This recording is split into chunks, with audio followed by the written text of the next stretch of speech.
भौतिक विज्ञान कक्षा 12 का द्वितीय मूल्यांकन प्रपत्र जो हमें प्राप्त हुआ है उसे हम सॉल्व करेंगे।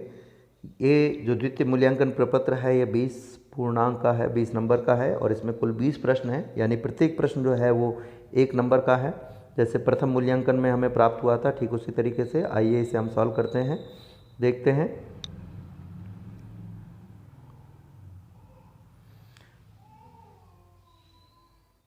पहला प्रश्न अगर हम देखें तो पहला प्रश्न है निर्वात की विद्युतशीलता का मान क्या होता है। निर्वात की जो विद्युतशीलता है उसका मान 8.85 इंटू 10 की घात -12 coulomb square upon newton into metre square होता है। तो इसका जो सही उत्तर है वो उत्तर संख्या 6 है। अगला जो प्रश्न है वो है एक कूलाम आवेश में इलेक्ट्रॉनों की संख्या का मान ज्ञात कीजिए। देखिए हम सब जानते हैं Q बराबर N इंटू ई होता है, सो N बराबर हो जाएगा Q अपॉन ई। Q का जो मान है वो है 1 कूलाम हमें दिया हुआ है और E का मान 1.6 इंटू 10⁻⁻⁹ कूलाम है। कूलाम से कूलाम कैंसिल हो जाएगा, 10 की घात -19 ऊपर चला जाएगा तो हो जाएगा 1। इस पॉइंट को भी हम हटा देते हैं, ऊपर 1 लगा देते हैं, पॉइंट के बाद एक संख्या है इसलिए 1 0, तो 10/16 इंटू 10 की घात 19।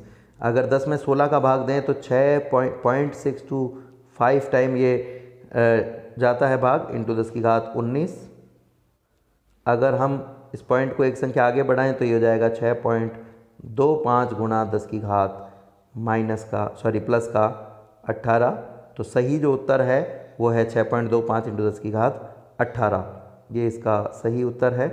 अगले प्रश्न पर हम चलते हैं। धातु का परावैद्युतांक कितना होता है। तो सभी धातुओं का जो परावैद्युतांक होता है वो होता है अनंत। तो इसका जो सही उत्तर है वो है उत्तर संख्या ब, धातु का परावैद्युतांक अनंत होता है। अगला प्रश्न हम देखते हैं। जब किसी वस्तु को पृथ्वी से जोड़ा जाए तो पृथ्वी से वस्तु की ओर इलेक्ट्रॉन का प्रवाह होता है। इसका तात्पर्य है कि वस्तु, देखिए जब भी किसी वस्तु को पृथ्वी से हम जोड़ते हैं तो इसको हम भू संपर्कित कर देना कहते हैं, और जब भी किसी वस्तु को भू संपर्कित किया जाता है तो वस्तु पर अंततः जो आवेश है उसका मान 0 हो जाता है। अब ऐसा कब हो सकता है, तो दो तरह की वस्तु हैं। मान लीजिए ये धनात्मक आवेशित वस्तु है, यानी पर यहाँ पर इलेक्ट्रॉन की कमी है, और ये एक ऋणात्मक आवेशित वस्तु है, यानी कि यहाँ पर इलेक्ट्रॉन की अधिकता है। इस वस्तु पर आवेश 0 हो सकता है, यानी इलेक्ट्रॉन की कमी अगर किसी भी तरीके से पूरी हो जाए, मतलब कि हम ये कह सकते हैं जब इसे हम धरती से जोड़ेंगे, भू संपर्कित करेंगे तो धरती से इलेक्ट्रॉन इस वस्तु में आएंगे और इलेक्ट्रॉन की कमी पूरी हो जाएगी। जैसे जैसे इलेक्ट्रॉन की कमी पूरी होगी ये जो धन आवेश है वो यहाँ से गायब होता रहेगा। ये एक धनावेश गायब होगा, फिर दूसरा धनावेश गायब होगा। हम ये कह सकते हैं कि धनावेशित भाग जो है वो अनावेशित होता चला जाएगा। तो इस प्रकार से हम ये समझ सकते हैं कि यदि कोई धनावेशित वस्तु है जहाँ इलेक्ट्रॉनों की कमी है तो वो पृथ्वी से इलेक्ट्रॉन लेती है, जबकि जो ऋणावेशित वस्तु है उसके पास इलेक्ट्रॉनों की अधिकता है। जब इसे भू संपर्कित किया जाता है तो भू संपर्कित करने पर इलेक्ट्रॉनों की अधिकता में से जो इलेक्ट्रॉन है वो पृथ्वी की ओर चले जाते हैं, यानी ये पृथ्वी को ट्रांसफ़र हो जाते हैं, और धीरे धीरे यहाँ इलेक्ट्रॉनों की जो अधिकता है वो समाप्त होने लगती है और ये ऋणावेश भी समाप्त होने लगता है।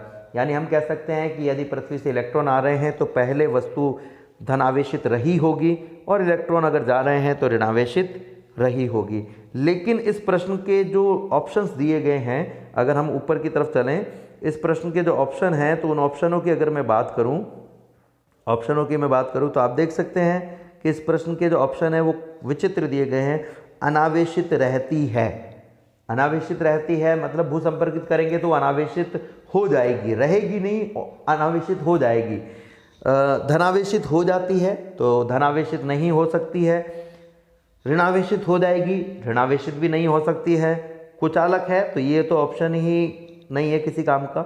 हाँ, ये जो ऑप्शन है धनावेशित हो जाती है, ऋणावेशित हो जाती है, कभी कभी कुछ लोग इसे ऐसे मान सकते हैं कि जो वस्तु है उसमें धरती से इलेक्ट्रॉन आए हैं तो इस वस्तु पे इलेक्ट्रॉन की अधिकता हो जाएगी और ऋणावेशित हो जाएगी, लेकिन ऐसा नहीं है। जब भी किसी वस्तु को भू संपर्कित किया जाता है तो उस वस्तु पर चाहे आवेश हो और चाहे आवेश न हो, वो वस्तु जो है वो अनावेशित ही रहेगी, क्योंकि जब किसी एक वस्तु को दूसरी वस्तु से संपर्क में रखा जाता है तो आवेश का वितरण इस प्रकार से होता है कि जो बड़ी वस्तु होती है उस पर आवेश ज़्यादा होता है, जो छोटी वस्तु होती है उस पर आवेश कम होता है। भूसंपर्कित करना यानी कि धरती पर आवेश की मात्रा अत्यधिक होनी चाहिए और जो दूसरी वस्तु है उस पर आवेश की मात्रा नगण्य यानी कि लगभग शून्य होनी चाहिए। तो इसका जो सही आंसर है वो है अनावेशित हो जाएगी। अनावेशित रहती है ये शब्द नहीं होना चाहिए था, अनावेशित हो जाएगी ये होना चाहिए था। तो हम इसका सही आंसर मानेंगे अनावेशित रहती है। अगले प्रश्न पर हम चलते हैं, देखते हैं अगला प्रश्न क्या है। पांचवा प्रश्न है, एक खोखले गोलाकार आवेशित चालक के मध्य विभव है।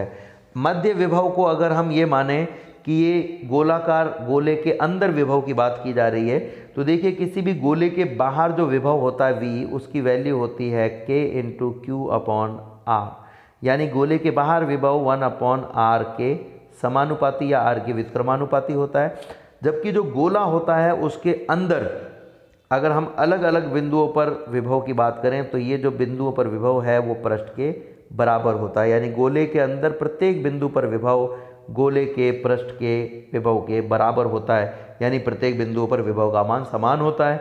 मतलब हम ये कह सकते हैं गोले के अंदर और गोले के पृष्ठ पर प्रत्येक बिंदु पर विभव का मान कांस्टेंट यानी कि नियत रहता है। अगला प्रश्न है, जब एकांक धनावेश को समविभव पृष्ठ पर एक बिंदु से दूसरे बिंदु तक ले जाते हैं, तो देखिए जब भी किसी एकांक धनावेश को किसी एक बिंदु से दूसरे बिंदु तक ट्रांसफ़र किया जाता है तो इसमें जो कार्य किया जाता है वो कार्य जो होता है वो विभवांतर के बराबर होता है।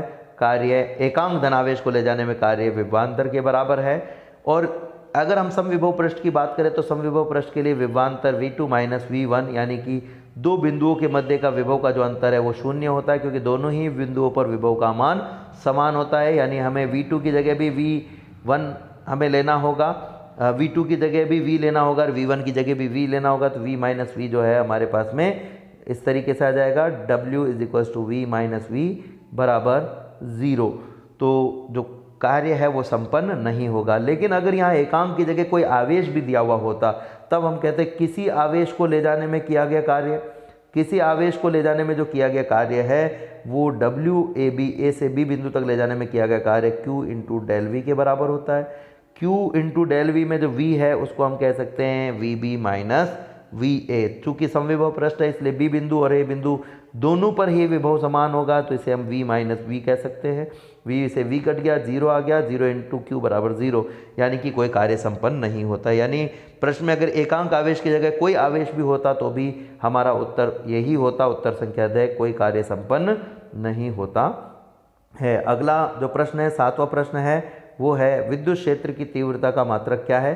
तो विद्युत क्षेत्र की तीव्रता का सूत्र होता है E बराबर F अपॉन Q, यानी जो F का मात्रक है और जो Q का मात्रक है वो दोनों मात्रक अगर हम यहाँ रख दें तो E का मात्रक हमारे पास में आ जाएगा। F का मात्रक होता है न्यूटन, Q यानी आवेश का मात्रक होता है कूलाम। तो सही उत्तर हो गया न्यूटन प्रति कूलाम, जो कि उत्तर संख्या ए है। तो हम ये कहेंगे कि सही उत्तर हमारा क्या है, उत्तर संख्या ए है। उत्तर संख्या ए सही उत्तर है।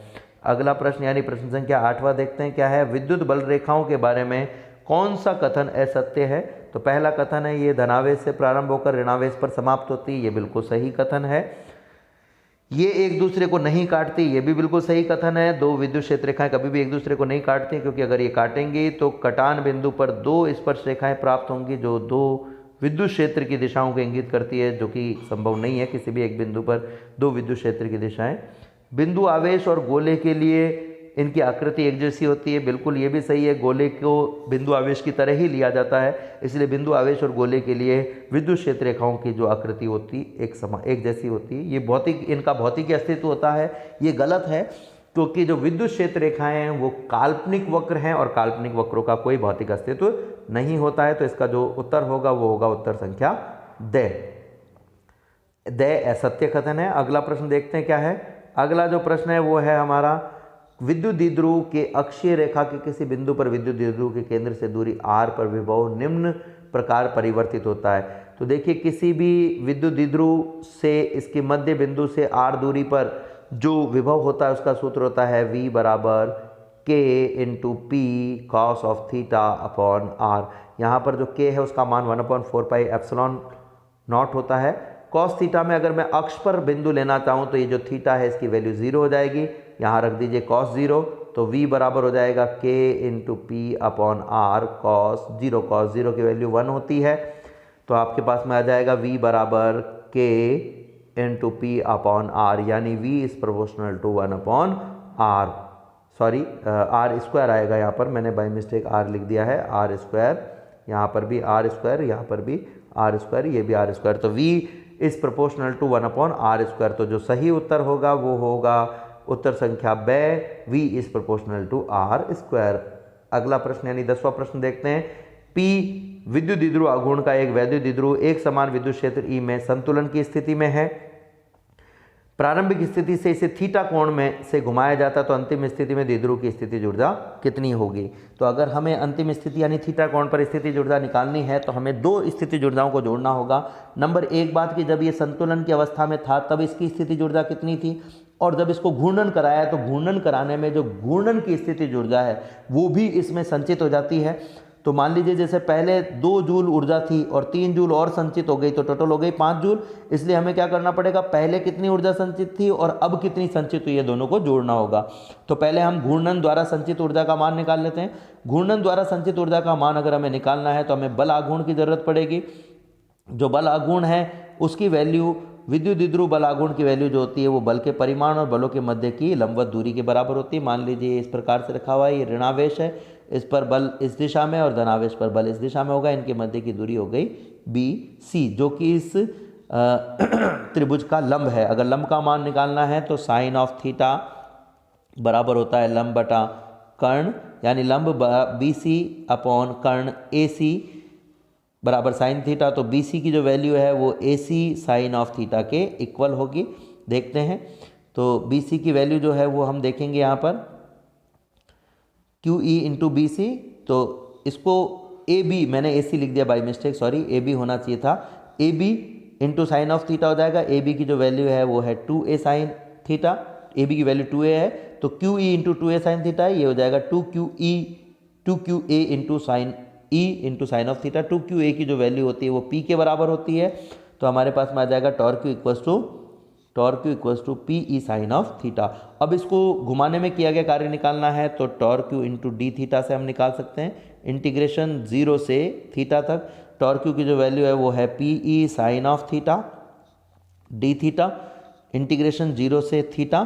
तो PE को बाहर ले लेते हैं, साइन थीटा का अगर समाकलन करेंगे तो आएगा माइनस का कॉस ऑफ थीटा 0 से थीटा, माइनस को भी बाहर ले लेते हैं तो माइनस का P इंटू ई, यहाँ लिख देता हूँ माइनस का P इंटू ई, ये हमारे पास में हो जाएगा, और अंदर रह गया ओनली कॉस ऑफ थीटा। इस कॉस ऑफ थीटा में 0 से थीटा, एक बार थीटा रखेंगे एक बार 0 रखेंगे, माइनस का P into E cos theta, theta की जगह एक बार थीटा रख दिया और एक बार 0 रख देते हैं, कॉस 0 का मान 1 होता है, तो ये हो जाएगा माइनस का P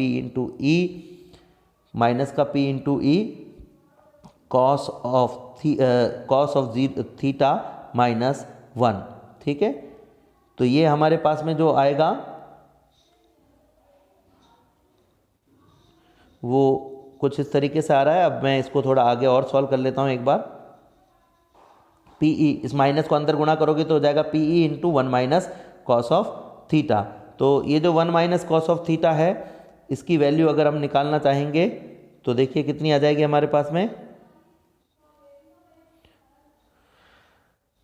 ये हमारे पास में हो गया है, यहाँ पर आप देख पा रहे होंगे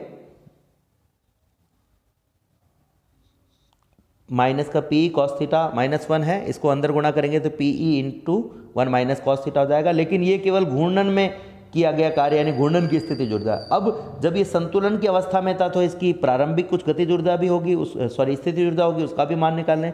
संतुलन की अवस्था में स्थिति ऊर्जा का मान U बराबर PE माइनस का PE कॉस ऑफ थीटा वाले सूत्र से निकाल सकते हैं।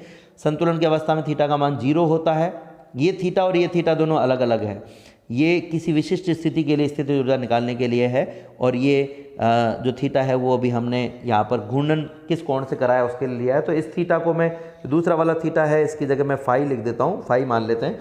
यहाँ पर संतुलन की अवस्था में फाई का जो वैल्यू है वो 0 होगा, कॉस 0 की वैल्यू 1 होती है, तो U का जो मान है वो जाएगा माइनस का P इंटू ई, ये U2 हो जाएगा, या इसको U1 कह दो चाहो तो, और घूर्णन के लिए जो ऊर्जा है उसको U2 कह दीजिए।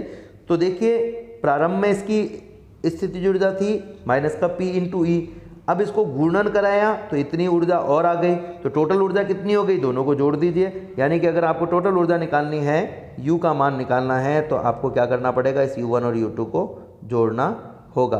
तो U1 और U2 को हम जोड़ देते हैं, U1 का मान P इंटू ई है, U2 का मान PE 1 माइनस कॉस थीटा है। इस ब्रैकेट को खोल लें तो PE इंटू 1 बराबर PE हो जाएगा, और P into minus cos theta बराबर माइनस का PE कॉस थीटा हो जाएगा। PE माइनस का ऑलरेडी है, PE से PE कट गया, तो हमारे पास में आ गया U बराबर माइनस का PE कॉस ऑफ थीटा। तो इसका जो सही उत्तर है वो है माइनस का PE कॉस ऑफ थीटा। यहाँ पर आपको ध्यान रखना होगा कि संतुलन की अवस्था में जब ये रखा हुआ था तो प्रारंभिक स्थितिज ऊर्जा तो आपको लेनी ही है, साथ में इसको घूर्णन कराने में जो कार्य किया गया है उस कार्य का मान निकालना है, वही कार्य स्थितिज ऊर्जा के रूप में संचित होता है, तो ये भी आपको काम में लेना होगा। सही उत्तर हमारे पास में आ चुका है माइनस का PE cos of theta.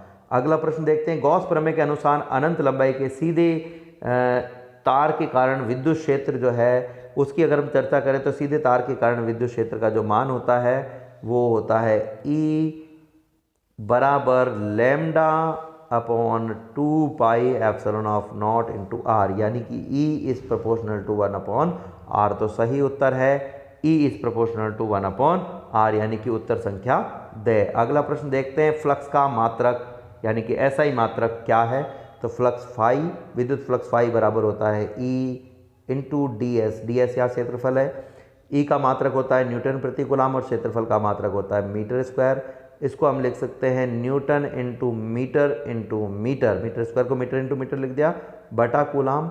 Newton into metre बराबर होता है जूल, तो ये आपके पास में आ जाएगा जूल प्रति कूलम इंटू मीटर, और जूल प्रति कूलम जो होता है वो वोल्ट के बराबर होता है, तो ये जाएगा वोल्ट इंटू मीटर। तो सही उत्तर होगा उत्तर संख्या 6 वोल्ट इंटू मीटर।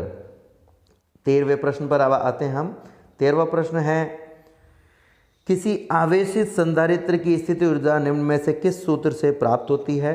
तो किसी आवेशित संधारित्र की जो ऊर्जा होती है उसका मान होता है 1/2CV², और हम सब जानते हैं कि जो V होता है उसकी वैल्यू होती है Q/C संधारित्र के धारिता वाले फॉर्मूले से। तो U बराबर हो जाएगा 1/2C, V की जगह रख दिया Q, V का स्क्वायर इसलिए Q का स्क्वायर अपॉन C का स्क्वायर, C से C कैंसिल हो गया, तो U बराबर आ गया आपके पास में Q² ऊपर और नीचे आ गया 2 इंटू C। तो सही उत्तर है U बराबर Q² अपॉन 2C। अगला प्रश्न देखते हैं, C धारिता के संधारित्र में संचित ऊर्जा क्या होगी। देखिए संधारित्र को जब हम आवेशित करते हैं तो एक प्लेट से दूसरी प्लेट तक आवेश देने में जो कार्य किया जाता है वो इसकी ऊर्जा के रूप में संचित हो जाता है। मान लीजिए किसी समय Q' आवेश संधारित्र की प्लेट पर है, संधारित्र की धारिता C है और उसकी प्लेटों के मध्य विभवांतर V' बराबर है Q' अपॉन C। अब अगर हम dq आवेश और दें, जैसे प्लेट धनावेशित है और ये प्लेट ऋणावेशित है, इस प्लेट को और इलेक्ट्रॉन दें तो ये प्लेट ऋणावेशित होने के कारण और इलेक्ट्रॉन आने का विरोध करेगी, और इस प्लेट से और इलेक्ट्रॉन निकालें तो धनावेशित होने के कारण ये इलेक्ट्रॉन के जाने का विरोध करेगी। इस विरोध में के बावजूद आवेश को स्थानांतरित करने में जो कार्य किया जाता है वो ऊर्जा के रूप में संचित हो जाता है। तो dq आवेश के स्थानांतरण में किया गया कार्य होगा dw, तो हमारे पास में हो जाएगा dw बराबर v अपॉन dq। सूत्र है हमारे पास में v' बराबर dw अपॉन dq से हमने ये निकाला है। अगर हमें कुल कार्य निकालना है तो इसका समाकलन कर दीजिए कि 0 से लेकर कुल आवेश q तक। v' का मान अगर हम रखना चाहें तो v' का मान q' अपॉन c है, ये हमने रख दिया। यहाँ पर c को बाहर निकाल लेते हैं तो अंदर रह जाएगा हमारे पास में इंटीग्रेशन q' dq, x की पावर n का x के सापेक्ष जो समाकलन होता है वो होता है x की पावर n+1 अपॉन n+1, यानी पावर 1 से बढ़ जाती है और डिवाइडेशन में उतना ही आ जाता है जितना की पावर है। तो q' की ये q1 नहीं है, q' है, इसकी जो पावर है वो बढ़ जाएगी। अभी इसकी एक पावर 1 है तो इसकी पावर हो जाएगी 2 और नीचे भी आ जाएगा 2। तो ये हमारे पास में यहाँ पर आ गया है। अब यहाँ पर हम लिमिट्स रखेंगे, q' की जगह एक बार q हाफ को हमने बाहर ले लिया है और एक बार 0, तो q का स्क्वायर माइनस 0। आगे देखते हैं q² माइनस 0, q² में से 0 घटाएंगे तो q² आएगा, तो w बराबर हो जाएगा q² अपॉन 2c। और ये जो q² है इसकी जगह अगर हम q की जगह c इंटू वी रखें तो हमारे पास में हो जाएगा q² की जगह सी स्क्वायर वी स्क्वायर और नीचे है 2c, सी से सी कैंसिल हो गया तो उत्तर आ गया 1/2 सी वी स्क्वायर। ये इस प्रकार से हम ज्ञात कर सकते हैं, तो सही उत्तर है 1/2 सी वी स्क्वायर। अगले प्रश्न पर चलते हैं। समांतर प्लेट संधारित्र की जो धारिता है वो किस पर निर्भर करती है? तो समांतर प्लेट संधारित्र की धारिता का सूत्र होता है C बराबर ε0 εr into A upon D. अगर हम यहाँ पर जो ऑप्शंस है उन ऑप्शंस की बात करें तो देखते हैं 15वें प्रश्न में ऑप्शन दिए हैं प्रयुक्त धातु के प्रकार पर। तो हमने देखा जो सूत्र है C का वो है A into ε0 into εr upon D, यानी कि हम कह सकते हैं कि ये धातु के प्रकार पर निर्भर नहीं करती है। प्लेटों के मध्य विभवांतर पर भी ये निर्भर नहीं कर रही है, प्लेटों की मोटाई पर ये निर्भर नहीं कर रही है, प्लेटों के मध्य की दूरी पर ये निर्भर कर रही है, मोटाई पर निर्भर नहीं कर रही है। तो C is proportional to 1/d है, यानी कि दूरी पर निर्भर करती है। तो हमारा सही उत्तर होगा उत्तर संख्या द। अगला प्रश्न देखते हैं क्या है। एक समांतर प्लेट संधारित्र को सर्वप्रथम आवेशित किया जाता है, फिर इसकी प्लेटों के बीच परावैद्युतांक की पट्टी रखी जाती है। अपरिवर्तित रहने वाली राशि 4 राशियाँ दी गई हैं। जब भी किसी संधारित्र की प्लेटों के मध्य कोई परावैद्युत पदार्थ भरा जाता है तो इसका जो आवेश है वो परिवर्तित नहीं होता है, इसका आवेश परिवर्तित नहीं होता है। धारित विभव V परिवर्तित हो जाता है, क्योंकि विभव V जो है वो E.dr से निकाला जा सकता है, और जो E है वो माध्यम पर निर्भर करता है, तो V भी माध्यम पर निर्भर करेगा।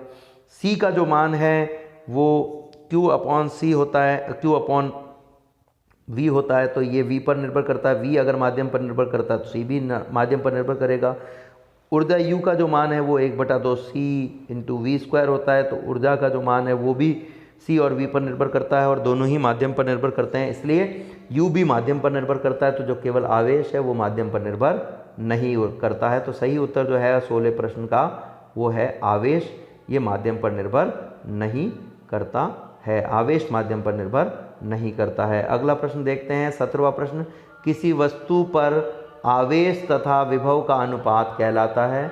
तो किसी भी वस्तु पर आवेश का आवेश यानी Q और विभव V का जो अनुपात है वो धारिता C के बराबर होता है।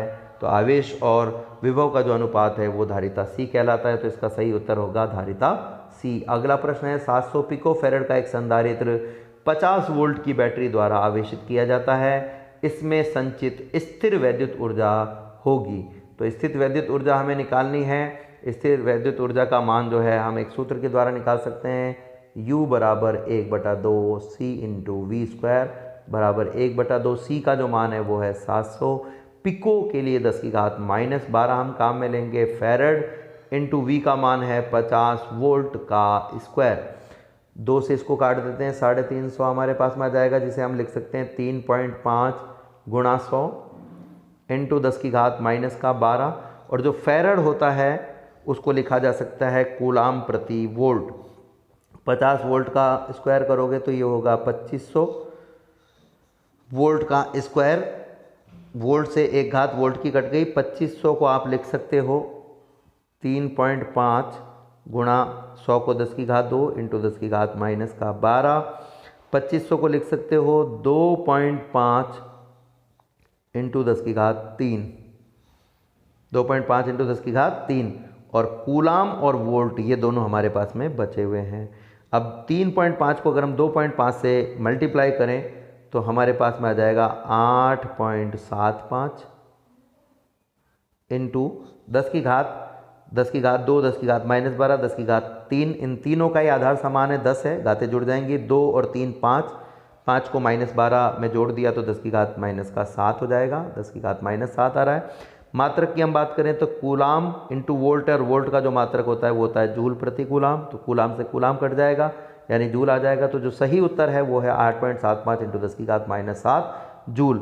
लेकिन जो सही उत्तर है एग्जैक्टली ऐसा कोई भी ऑप्शन नहीं दिया गया है। जो ऑप्शन दिया गया है वो है 8.7 इंटू 10⁻7 जूल। तो इसी को हमें सही उत्तर मानना होगा, उत्तर संख्या द।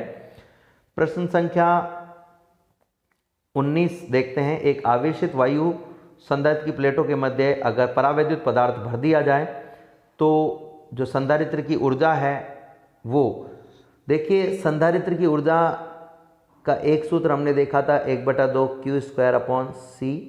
Q जो है वो परावैद्युत माध्यम पर निर्भर नहीं करता है, यानी हम कहेंगे ऊर्जा U जो है वो C पर निर्भर करेगी परावैद्युत पदार्थ भरने के बाद में। Q पर भी निर्भर करेगी लेकिन Q चेंज नहीं हो रहा है, इसलिए Q की वजह से ऊर्जा में कोई चेंज नहीं आएगा। अब हम बात करें C की, तो C का जो मान होता है वो होता है A/0 × εr/d। C का जो मान है वो εr के प्रोपोर्शनल है, यानी अनुक्रमानुपाती। यानी यदि परावैद्युत माध्यम के परावैद्युतांक की हम बात करें तो सामान्यतः जितने भी परावैद्युतांक हैं, जितने भी माध्यमों के परावैद्युतांक है वो 1 से अधिक है, यानी कि जैसे ही वायु को के स्थान पर कोई परावैद्युत पदार्थ भरा जाएगा तो जो धारिता है उसमें वृद्धि हो जाएगी, और धारिता में वृद्धि हो जाएगी तो ऊर्जा में कमी हो जाएगी, यानी कि ऊर्जा घटेगी। कभी कभी कुछ लोग इस सूत्र को देखते हैं 1/2 ε0 × Fe²। अगर माध्यम हम लें तो ε0 के साथ में εr आ जाएगा, और कई लोग ये कहते हैं कि भाई U का जो मान है वो εr का मान 1 से ज़्यादा होता है। तो जैसे ही वायु के स्थान पर कोई परावैद्युत पदार्थ भरेंगे तो εr की वैल्यू 1 से बड़ी है, इसलिए जो मान है U का वो बढ़ जाएगा।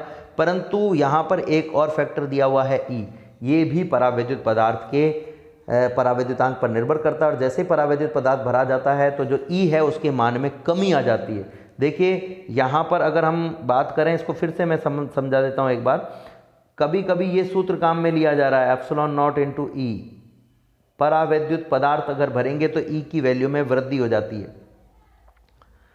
परावैद्युत पदार्थ अगर हम भरें तो 1/2 ε E²। परावैद्युत पदार्थ भरते हुए E की वैल्यू में वृद्धि हो जाती है। E की वैल्यू में वृद्धि हो जाती है तो हमें ऐसा लग रहा है कि स्थितिज ऊर्जा के मान में वृद्धि हो जाएगी, लेकिन परावैद्युत पदार्थ भरने पर जो विद्युत क्षेत्र E है, एप्सिलॉन की वैल्यू में तो वृद्धि हो रही है लेकिन विद्युत क्षेत्र E की वैल्यू में कमी आ रही है। और चूंकि विद्युत क्षेत्र की वैल्यू जो है उसकी घात 2 दी हुई है, इसलिए इसका प्रभाव अधिक होगा। इसलिए हम कहेंगे अगर विद्युत क्षेत्र घटेगा तो जो ऊर्जा है वो भी घट जाएगी। तो इस प्रकार से हम ज्ञात कर सकते हैं। लास्ट प्रश्न देखते हैं। जब C1 और C2 धारिता के 2 संधारित्र समांतर क्रम में संयोजित किए जाते हैं तो तुल्य धारिता कितनी होगी।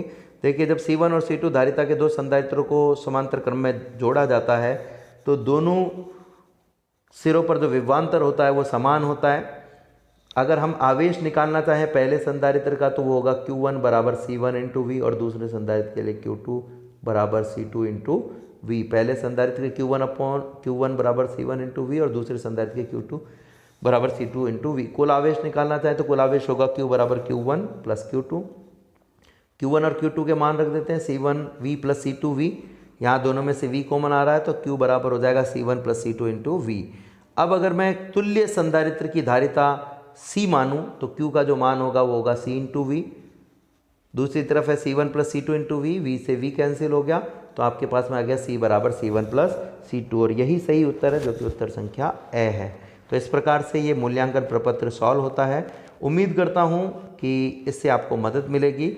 अगर आपको ये समझ में आया है, पसंद आया है तो आप मेरे चैनल को सब्सक्राइब करें। धन्यवाद।